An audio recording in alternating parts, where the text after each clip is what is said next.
What do I imagine as an ideal future? I grew up expecting that I'd be included and have choices in how I live. I'm on the way to realizing that dream, but it hasn't been easy. I'm now living in my own apartment.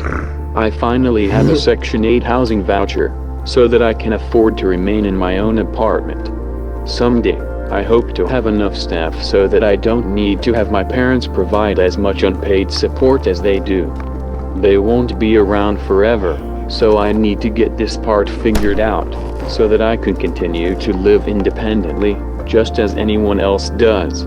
I imagine a world where people with disabilities have the same human rights as everyone else, including basic things like housing, having enough to eat, employment, and the right to dream and the opportunity to fulfill those dreams.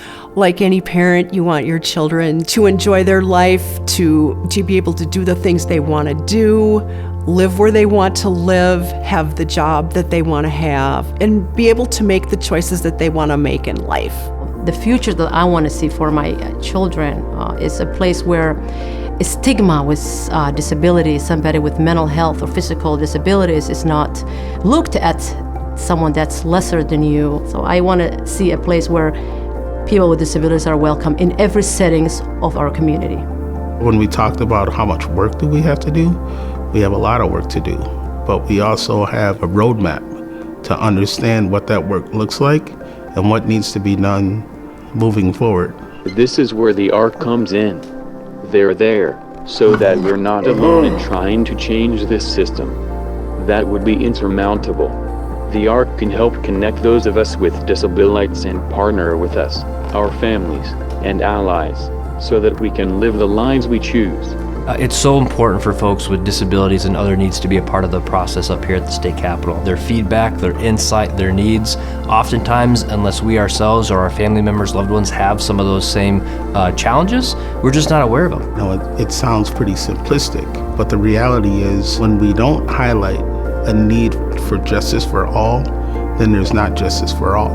The organization of ARC Minnesota is a place where people can find voice at the legislative level, where that voice gets transferred from services to community to the legislative floor, where critical decisions are made. Partnering with the ARC means having that force behind us to make sure that bills that are going to better the lives of our residents become a reality. But also, for me, it means having a partner that can educate me on the issues as well, which is really important, so that as I learn, I can become a better educator and better serve our residents.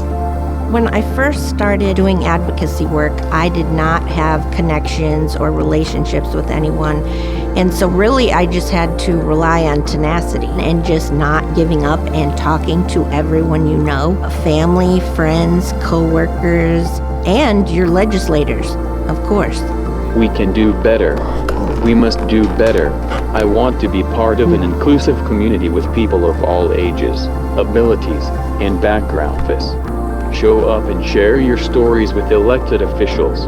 It's not always easy, but it's so important for them to understand what the issues are.